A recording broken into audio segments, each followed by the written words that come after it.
मेरे पास सबसे most common question लोगों का ये होता है कि हमारी सिपें चल रही हैं, लेकिन हम सिप से ज़्यादा कंफर्टेबल है डायरेक्ट इन्वेस्टिंग से।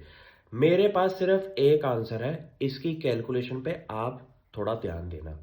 अगर आज की डेट में आपके पास कोई कैश फ्लो वाला बिजनेस है या फिर कोई जॉब है, उसके पैसे से जो सेविंग वाला पार्ट है, उसमें आप 6 से 7% की रिटर्न चाहते हैं, चुप करके आप एफडी कर दीजिए।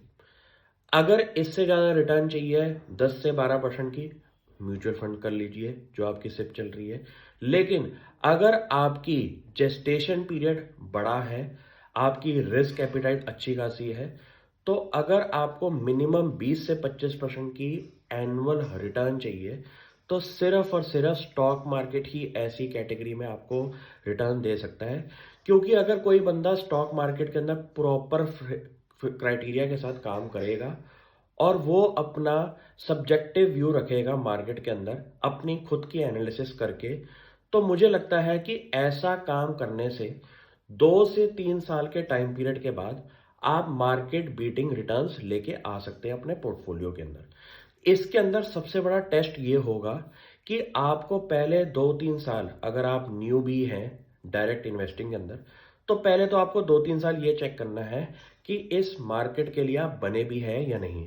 सबसे मोस्ट कॉमन क्वेश्चन ये है कि भाई हमें तो रिटर्न चाहिए बहुत जल्दी।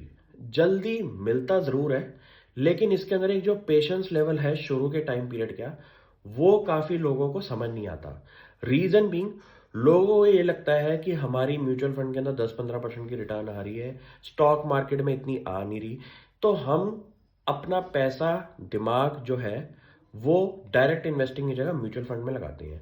अब यहाँ पे एक छोटा सा टर्निंग पॉइंट ये है कि आज की डेट में अगर आपने 2 से 3 साल डायरेक्ट इन्वेस्टिंग में दिखा दिए और आपकी रिटर्न्स म्यूचुअल फंड के कंपैरिजन पे है, तो ये एक बहुत बढ़िया बात है।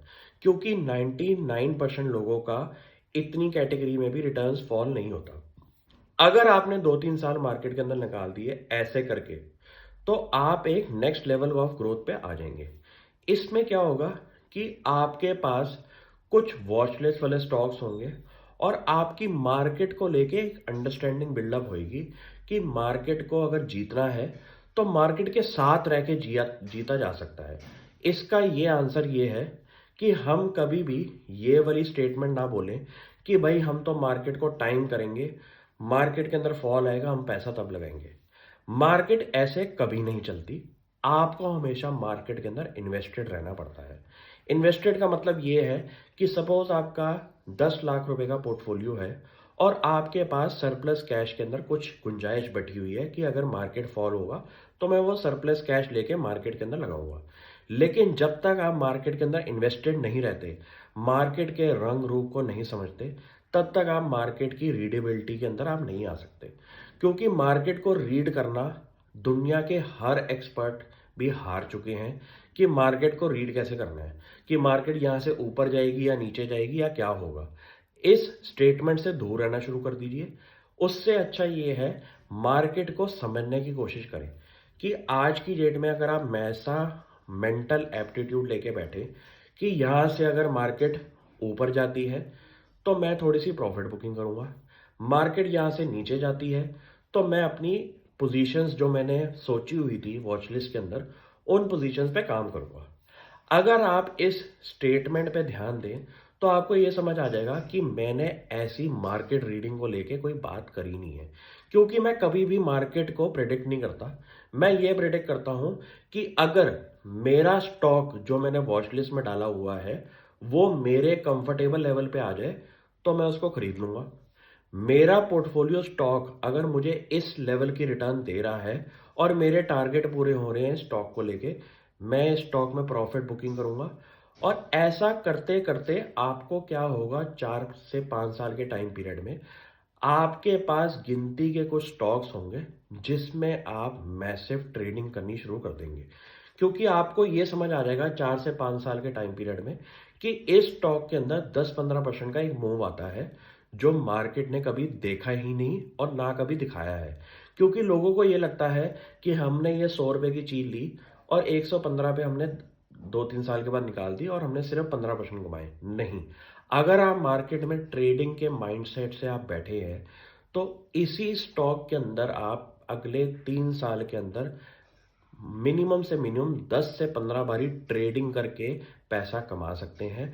और ट्रेडिंग करके ही बड़े से बड़ा इन्वेस्टर जो है वो आज की डेट में अपने आप को इन्वेस्टर कहता है, क्योंकि ट्रेडिंग एक ऐसी अपॉर्चुनिटी क्रिएट करता है जहां पे आपको कैपिटल, अगर आपके पास कॉन्स्ट्रेंट है तो आपका कैपिटल क्रिएट होता है इन्वेस्टमेंट्स के लिए।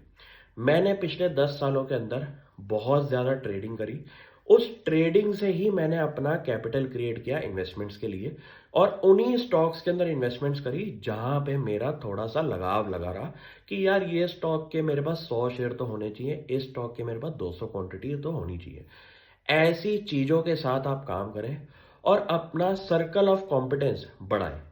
ऐसे लोगों के साथ आप बातचीत करें, ऐसी चीज़ों को आप फॉलो करें। फॉलो करने वाले चैनल्स जैसे ये हो सकते हैं कि आप ट्विटर रोज़ का आधा घंटा दें, न्यूज़ आप रोज़ की पढ़ें, यूट्यूब पे अच्छे इन्फ्लुएंसर ना पकड़े, लेकिन वो लोग पकड़े जिनकी अंडरस्टैंडिंग मार्केट को लेके काफ़ी ज़्यादा बढ़िया है।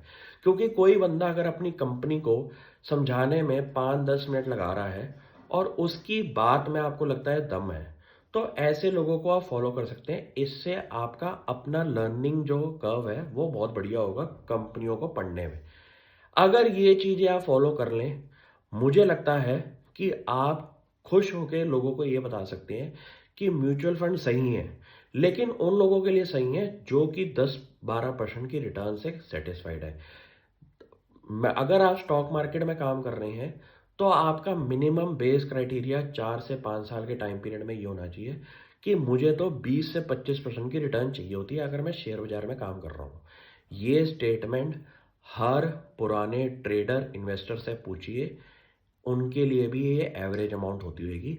आप हिसाब लगाएं कंपाउंडिंग का कि अगर 30 साल के टाइम पीरियड में आपने थोड़ी सी मेहनत ज़्यादा कर ली और डायरेक्ट इन्वेस्टिंग शुरू कर दी, तो आपकी जो कैलकुलेशंस हैं आने वाले फ्यूचर के अंदर जो आपका कैपिटल क्रिएट हो सकता है उसका ना कोई हिसाब नहीं होगा, क्योंकि उसके अंदर पावर ऑफ कंपाउंडिंग लगेगी। और परसेंटेज में हल्का सा भी चेंज अगर आपका बनता है तो पूरे के पूरे कॉर्पस के अंदर ज़मीन आसमान का फ़र्क बन सकता है। इसको आप ट्राई एंड टेस्ट कर सकते हैं।